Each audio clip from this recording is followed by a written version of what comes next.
Hello friends of analog photography! In today's review I want to introduce you to a really great camera, the Mamiya RB67, also known as the Beast. Before we start out, let me warn you, this will be a really long one, so you may better go make yourself some tea and coffee, then you come back and watch the review. In the beginning I will show you the whole camera and its single parts, and how to connect them together, and in the end I will show you some sample images. So let's go!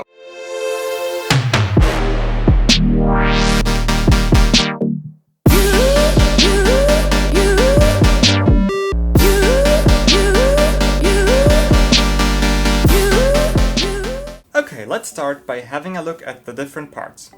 As I've already told you in the beginning, the Mamiya RB67 Pro S is a so-called modular system. This simply means the camera is made out of many parts which you can attach together and you can combine them the way you need it. Okay? It's pretty simple. So, first off I'm gonna give you an overview of the parts and then we will have separate looks at some of the parts. On the left we have our lens hood. Then we have two lenses, an old Mamiya Secor 90mm lens, and a newer one, a Mamiya Secor C 180mm lens. Both lenses, or all lenses of the Mamiya, are leaf shutter lenses. That's important to know. Here we have a focusing screen, a waist level viewfinder, a prism viewfinder, a rotatable back, and I'm gonna tell you later why this is totally awesome. Here we have the camera body itself, and here we have the film backs. Now let's have a deeper look at some of these parts. Let's start with the body. Well, pretty obviously that's the body of the Mamiya. So the body has a lens mount, a handle to prepare the shutter, two wheels, one on each side, to focus the image,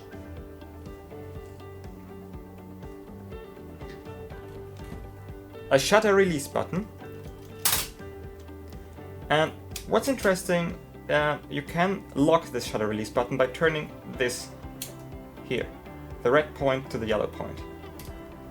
So if I now load the shutter and try to fire it, it will not work. I have to unlock it before I can fire it again. Then here, on the bottom side, you find the tripod mount.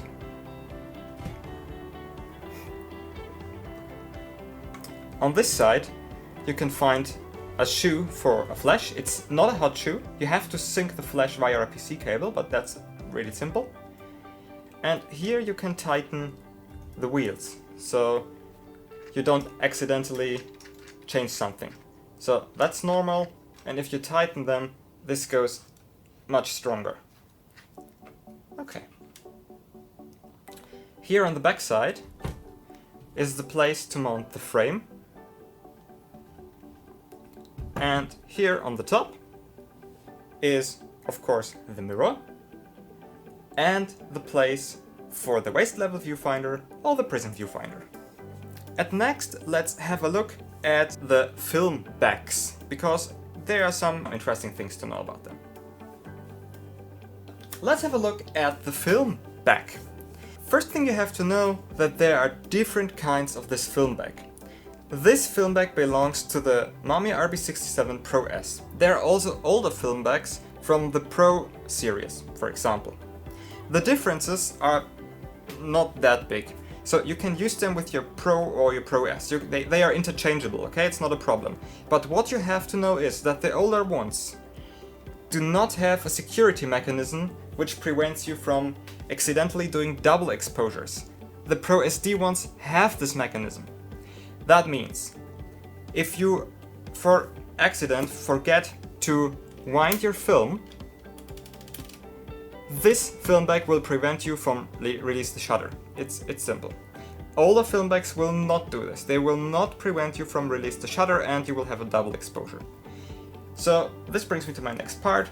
These film backs are not automatically transporting the film. So you have to transport the film by yourself. by winding this handle. Let's have a closer look at the film back. Here at the back you have a frame. There you can put in a piece of paper or something else where you write down which film is in the film back right at the moment. Here you open the film back up by simply pulling this down. Here you can open this up. You take your film back out of its framing or of its sealing or housing or whatever you want to call it. And now it would be ready to be loaded. I don't have a film right here, but I'm gonna try to explain you how to load it. It's pretty simple. Here on this side, on the right side, on the side of the handle, you have to put an empty roll in, so this film carrier here. Then on the left, you put in your film. You push this button down, so this one here, right to the arrow, and then you will be able to change the films. It's the same on the other side, okay? Simple. Then you take your film, bring it over to the other side, make sure the emulsion side is facing out. You bring it into this roll, and then you wind this until the arrow on the film and the arrow inside of the film bag are at the same position. So they are facing another, okay? It's really, really simple. Then you put your film back in here, and you simply close the housing again. Make sure to close it. Here on the front you have your security slider. So this is, let's say, the last front, the last safety thing between the film and the light. And you can only remove this thing when your film back is loaded. And that's good, as it is, because you should never remove this without wanting to take a photo. But if for any reason you want to remove it because you have to have a look if everything is alright, if everything works, don't think it's broken just because you can't take it out, okay? It's not broken at all. Everything is fine. There is a small thing here, and you simply push that in, gentle, and pull out this security blade. It's pretty simple. Now let's put this back in. That's basically how the film bag works. One thing to say about the film bag is they really tend to have light leaks. Believe me, you do not want to have light leaks on your pictures. So first thing you do when you buy a film bag or a Mamiya RB67, take your film bag, open it up, and have a look at the ceilings. Here there are rubbers, and sometimes these rubbers really look totally destroyed. Okay, that's pretty important. So have a look at all the rubbers in here and make sure they are working. Then the first film you put in there should be the most cheapest film you can buy, okay? Because you do not want to have, to ruin a perfect film. Buy the cheapest film you can get, shoot the film until its end, and then develop it and have a look if you have any light leaks. It's important, believe me. These camera bags tend to have light leaks. For example, this one, it has some light leaks. I need to repair it. At next, we will have a look at the rotating frame. So let's have a look at the rotatable frame. This frame is made so it can be rotated at the back of the camera. Basically what it does is it is holding these film bags. I will show you later exactly how it works when we build up the camera. Here you can open it up by bringing this over to the right and bringing this over to the right. This gives you the possibility to change the film bag. If you can't open it completely for whatever reason, simply push this little button here. There's a small button, and then you can push it more over. Always make sure to open these things if you release your film bag, if you take it out, And also make sure that these things are completely closed. Because if you do not close them completely, well, this also could produce light leaks. And if you check the rubbers in your film bag, also make sure to check the rubbers inside of the frame, okay? There are also some rubbers and they also have to be all okay. Because if not, guess what? You could have light leaks. Okay, the next part we are having a look at is the viewfinder. Let's have a look at the viewfinders. We start with the waist level viewfinder. This is a really simple and basic waist level viewfinder. You open it up like this and you simply look through it. What comes in really handy is that if you push this button here, a magnifying glass will pop out and you then can see if everything is in focus or if it's not in focus. What not many people know is you can take this thing out, okay? You can clean it and you don't have to clean it like this. You simply bring this white point over to this white point, gentle, and take this out to clean it.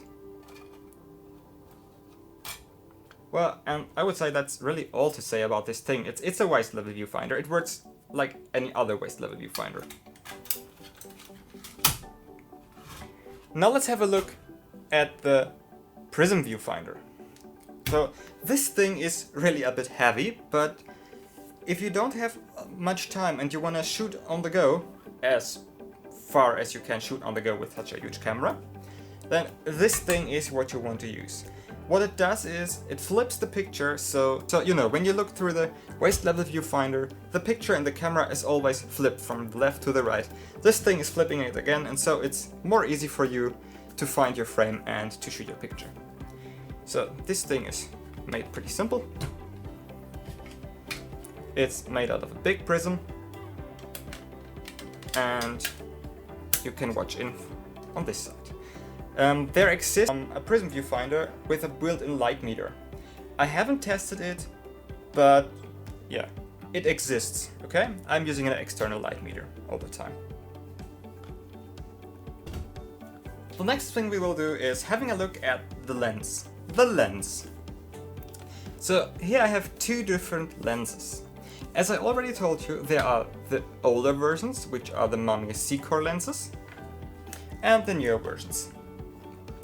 The newer versions simply have a much better coating and better optics, so it's simply a great lens. I really love the lenses. They are really sharp and great. They are nearly as good as the Zeiss lenses from Hasselblad, so really, these are good lenses.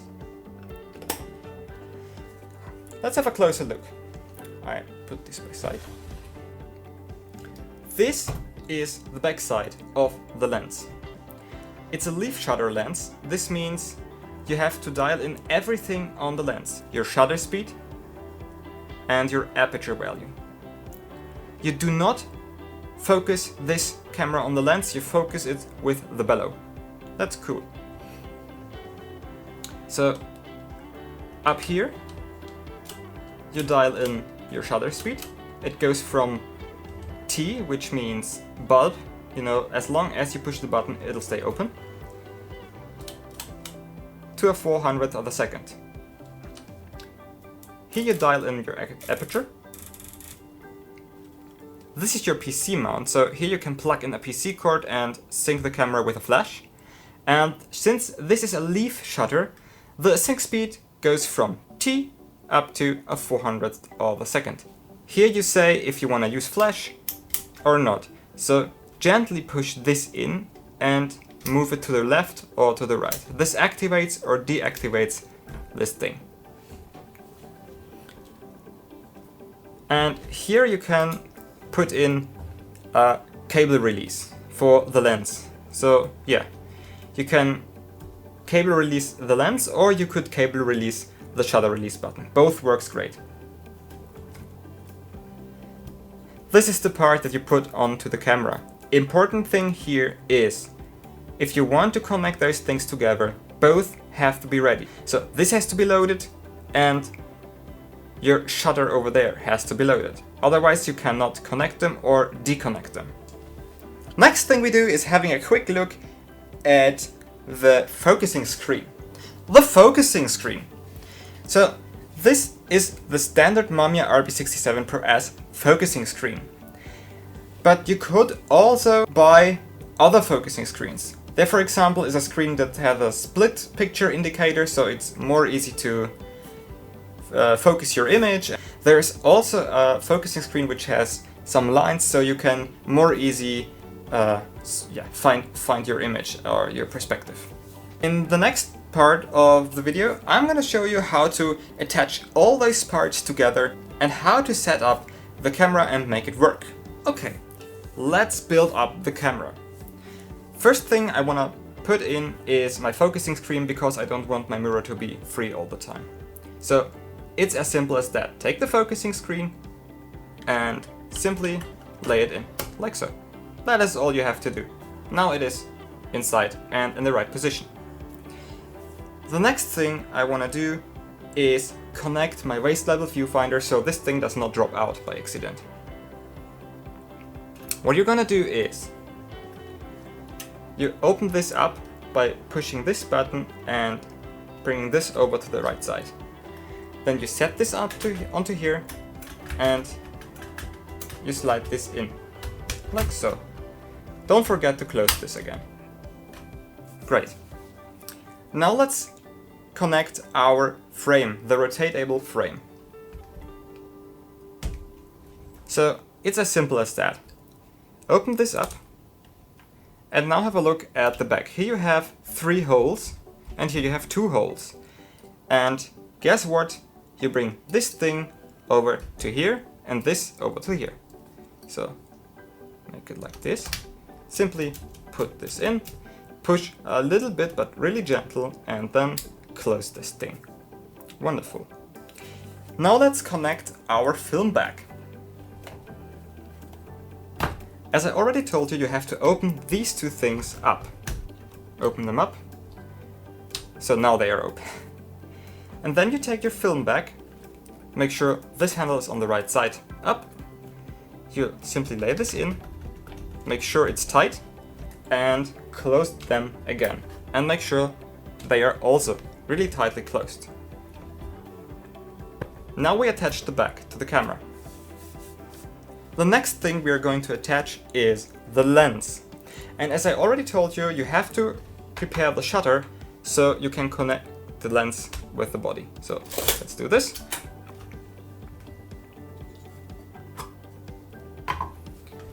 Bring this up here. And now it's pretty simple. You take this red arrow and bring it over to this red point. Simply lay this in. And now gently close this ring. And if I say gently, I mean gently. If you close this ring too tight, believe me, you will hate open it up again. So this can be really, really tight. And because we like how it looks, let's attach the lens hood. This is pretty simple. You just put it on top of the lens, like so. Great. And I promised you to tell you what's the great thing with the rotatable frame. Honestly, it's as simple as that. If you have a look at other cameras, medium format cameras, without a rotatable frame, you would have to turn the whole camera to change your orientation from horizontal to vertical. You do not have to do this with this camera. So you simply rotate your frame from landscape to portrait mode. You hold your camera like this, you shoot your image, and then you can simply turn it back. That's really, really, really cool. And focusing, as I already told you, works with using this dial. So you focus this way. This is really cool. In the beginning, I showed you a mystical scale. It's here on the right side. There is this scale. And whenever I go into forums and read about this camera, there are people asking, man, what is this scale for? And it's as simple as that.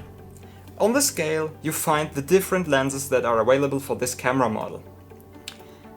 And since this is a bellow, and it goes out, the way the light has to go before it hits the negative becomes longer and darker. So you have to alter your aperture or your shutter speed. And this simply tells you the factor you have to alter the shutter speed or the aperture. So you see, if you go back in, you only have to alter it by half a stop, or yeah, half a step, whatever you want to call it, or by a full stop. It's as simple as that, okay? It's nothing special about this thing. It's just, you just have to know it, and then it works fine. So, I think that is all to say about this great camera from the technical side. If you have further questions, please leave them down in the comments. If you liked this video and if it was helpful to you, please give me some thumbs up and hit that subscribe button down there. I know, you know how to do this, okay? Just hit it. Really, this supports me. Hit that subscribe button. Cool. Now I'm gonna show you a few example images that I have taken with this camera. As usual, these are really just some test images, so they are not artistic in any way and they don't have any deeper meaning. These are just some test images.